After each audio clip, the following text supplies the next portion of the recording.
kalau bukan di Saputra Kori Official. Apa kabar kalian semua hari ini guys, tepatnya di malam Jumat ini. Semoga kabar kalian selalu baik-baik aja. Dan semoga dengan menonton Storytime hashtag ke-33 kali ini, kalian bisa suasana itu makin mencekam gitu di rumah ataupun di kamar atau di kamar kos-kosan atau dimanapun kalian berada ya waktu nonton video ini ya. Karena tentunya tujuan saya membuat Storytime adalah untuk menemani malam Jumat kalian kali ini. Dan di video kali ini seperti biasa kita akan masuk ke Storytime hashtag 33.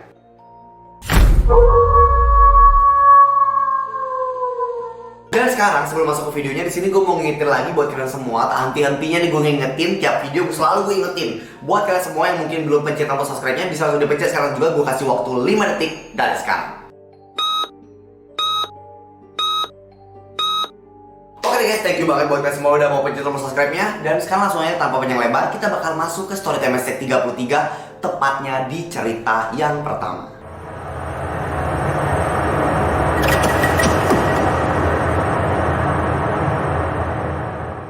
Cerita yang pertama ini berasal dari salah seorang yang bernama Alvin.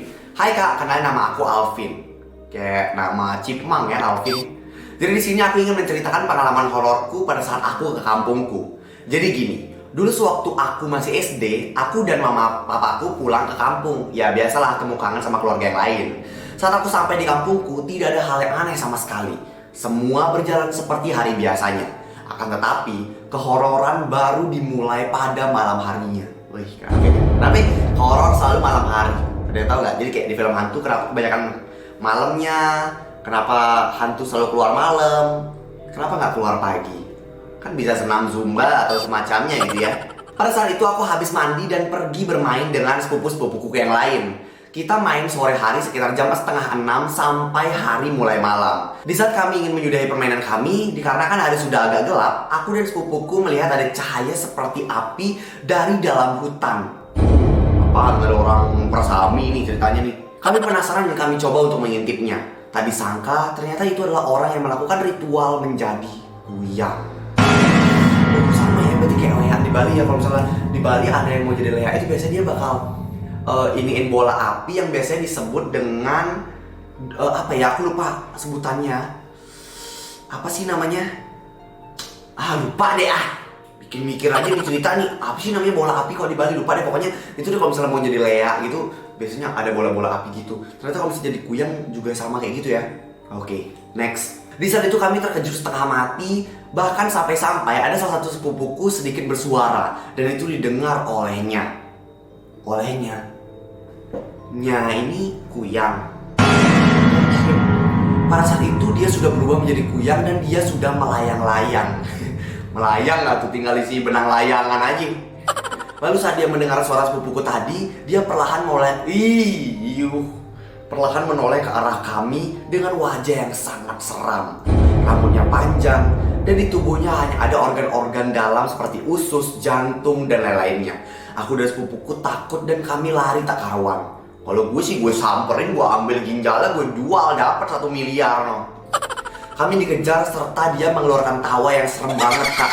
Dan pada akhirnya kami bisa lolos dari kejarannya dan berhasil sampai rumah.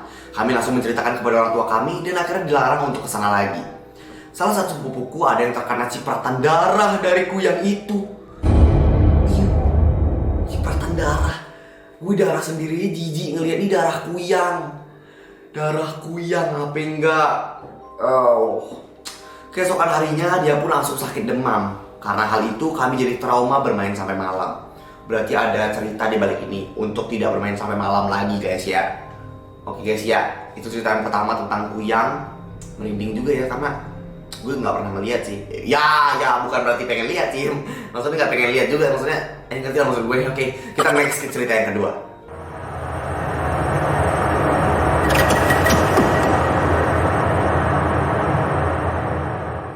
Cerita yang kedua. Halo Kak Kori, salam kenal, aku Caca Marica.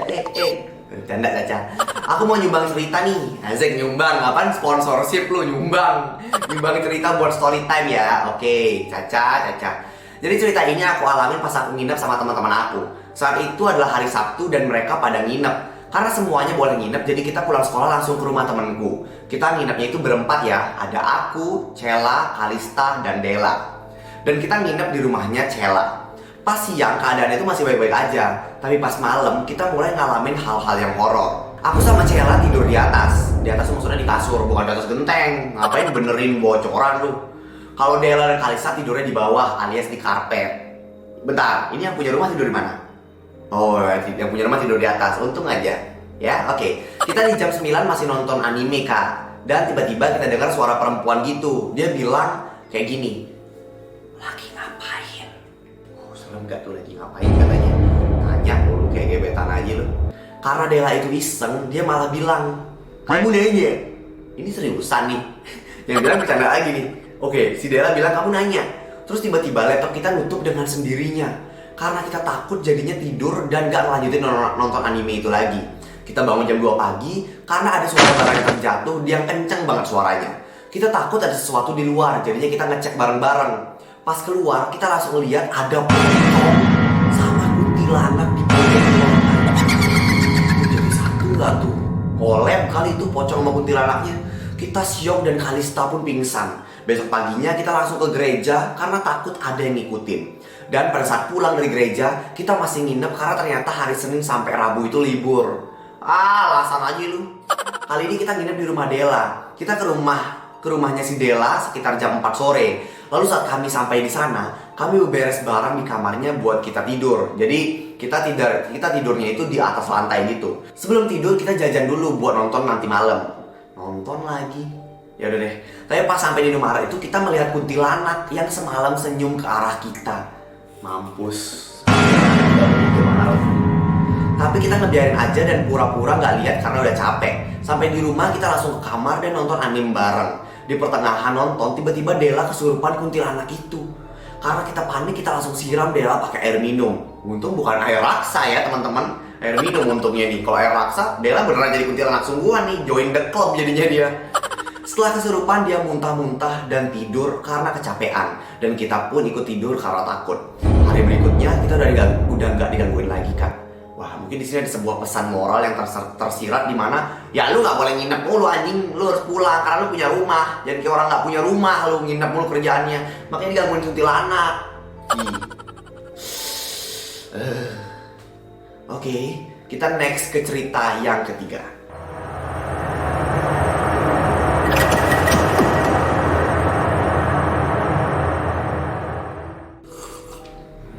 Oke guys, cerita yang ketiga. Kak, gue ada cerita horor. Ya dong, kalau cerita percintaan nggak mungkin masuk story time gue.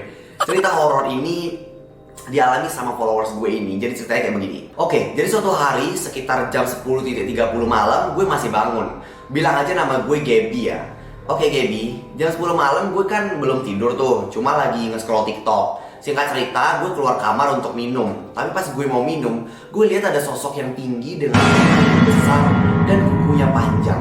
Gue lihat itu selama 5 detik, lalu menghilang dan gue pun lari balik ke kamar. Terus gue kunci pintunya. Belibet banget menurut gue. Pagi itu gue bangun jam 4 pagi, gak tau kenapa gue biasanya bangun jam 8 atau jam 9 gitu. Terus pas buka mata, gue melihat muka satu sosok lagi. Terus gue nge-freeze. Dia ngelihat muka sesosok makhluk gaib atau makhluk hidup nih. Terus dia nge-freeze. Dia itu bisa ngomong tapi kayak speechless gitu loh. Speechless gak tuh ngeliat setan. Ngeliat rapot lu baru speechless. Tapi sekarang sosok yang gue lihat itu punya rambut agak panjang tapi bukan cewek ya kayaknya.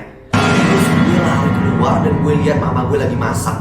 Anehnya mama gue padahal gak pernah masak. Soalnya kita punya pembantu. Oh, jadi mama ini sebenarnya gak pernah masak, tapi dia ngeliat mamanya masak. And then bisa aja itu bukan emak lu gitu loh. Terus gue nanya ke mama kok masak? Terus mama mukanya kayak syok gitu.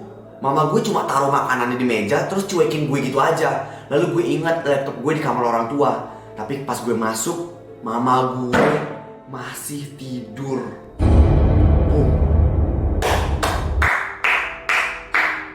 And then itu emak siapa yang lu lihat? Dan ada muka orang rambut panjang tapi bukan cewek di depan muka lu nge-freeze tapi lu speechless. Gak habis thinking. Kita lanjut ke cerita yang keempat.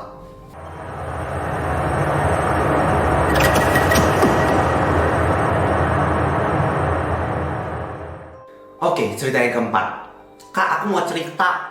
Oke, dan ini baru terjadi beberapa minggu yang lalu. Jadi aku sedang di mobil bersama kakakku, mama, dan ayahku, tepatnya pada malam hari.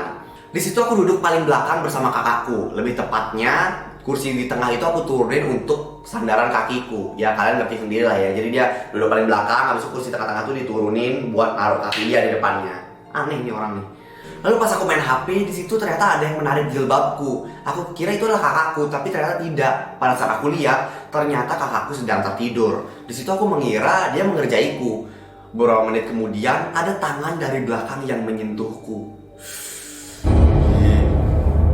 Lalu aku melihat tangan itu dengan mata kepalaku sendiri, Kak. Di situ tangannya terlihat ada darah dan luka bakar yang sangat besar. Aku berteriak, lalu mamaku bertanya, "Dek, kenapa teriak-teriak?"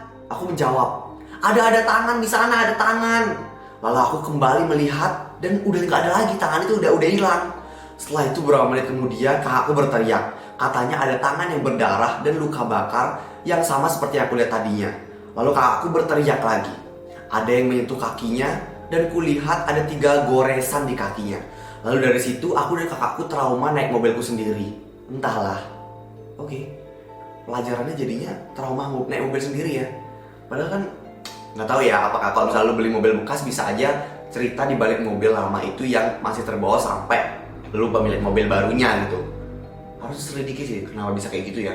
Apakah mungkin juga karena melewati jalan yang angker makanya kayak gitu, atau emang karena mobil lu yang bermasalah nih.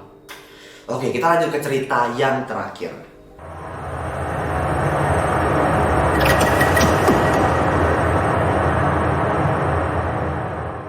Cerita yang terakhir ini berasal dari salah satu followers aku yang namanya Talita. Assalamualaikum, halo Kak Kori, perkenalkan nama saya Talita Azahra Putri Gea. Biasanya dipanggil Lita. Panjang bener nama lu nih. Aku punya kisah horor yang gak akan pernah aku lupakan. Widih, yang ini demen gue nih. Jadi dulu waktu kelas 4 SD aku ditinggal orang tua aku kerja malam dan aku sendirian di rumah. Sendirian gak tuh di rumah? Kelas 4 SD sendirian di rumah. Gue mana mungkin berani seperti itu teman-teman. Kalau adik aku dititipin di tempat asuhnya. Kenapa aku nggak dititipin? Karena disuruh ayah dan bunda untuk tidur sendiri, jadi anak yang mandiri. Anak pramuka kali lu mandiri. Kemudian aku kan di rumah sendirian tuh, aku nonton TV lah. Di pertengahan nonton tiba-tiba aku dengar ada suara yang manggil aku, tapi jauh gitu suaranya. Dan suara tuh kayak gini, Lita, Lita, ayo main. Suaranya berat, tapi aku denger. Di situ aku hiraukan aja dan lanjut menonton. Setelah itu aku ketiduran. Lalu entah kenapa tiba-tiba aku bangun jam 2:30 pagi. Tapi aku bangunnya dalam keadaan keringat dingin. Kemudian ada yang mengetok pintu rumahku dan aku keluar kamar buat mastiin. Takutnya ayah atau bundaku yang udah pulang kan. Aku mengintip ke jendela, lalu aku lihat ada perempuan. Dia membelakangi aku dan dia menggunakan baju warna putih dengan rambut yang panjang sampai lantai. Ini loh. Tiba-tiba perempuan itu ingin membalikan badan dan aku langsung lari ke kamarku. Aku masuk ke kamar dan mendengar ada suara lagi, tapi suaranya jauh juga. Suara tuh kayak gini, Lita, ayo kita main. Ayo main. Ih, merinding anjir. Suaranya berat dan aku langsung ambil selimut dan tutupi badan dan juga muka aku karena ketakutan. Tapi entah kenapa aku jadi kebelet buang air kecil. Anjing. Ada aja kebelet buang air kecilnya. Udah kencing di kasur aja. Ya, aku ke kamar mandi karena udah gak tahan. Kalau gue jadi lu udah kencing kamar mandi aja udah. Aku nyalain lampu, kencing kamar mandi, kencing di kasur maksudnya. Aku nyalain lampu dan langsung buang air kecil di kamar mandi. Kamar mandi aku ini di depannya langsung dapur, habis itu gudang. Mampus, serem banget anjing lokasinya. Mending gue kencing di rumah tetangga aja kalau kayak begini. Nah, di depan pintu gudang aku melihat sosok perempuan melayang. Mukanya hancur penuh darah dan melayang mendekatiku. Gue ngebayangin lagi. Spontan aku langsung kabur masuk kamar. Aku kunci pintu dan aku duduk di depan pintu sambil menangis. Tapi pintuku digedor-gedor. Aku nangis dan membaca surat-surat pendek. Setelah itu udah tidak ada lagi suara dan langsung hening. Aku gak tahu dia kemana dan aku langsung tidur. Sekian dari aku, terima kasih udah mau dengerin cerita aku, Kak. Wow, Lita, lu cerita lu nih bikin gue trauma sih. Kalau gue ngalamin kayak gini juga, Boro-boro ya, gue pingsan sih kayaknya sih. Oke, itu dia tadi cerita yang terakhir dari Storytime hashtag 33 kali ini. Dan kalian bisa langsung komen di bawah kira-kira dari kelima cerita tadi, cerita mana yang paling serem menurut kalian. Kalian bisa langsung drop kolom komentar di bawah.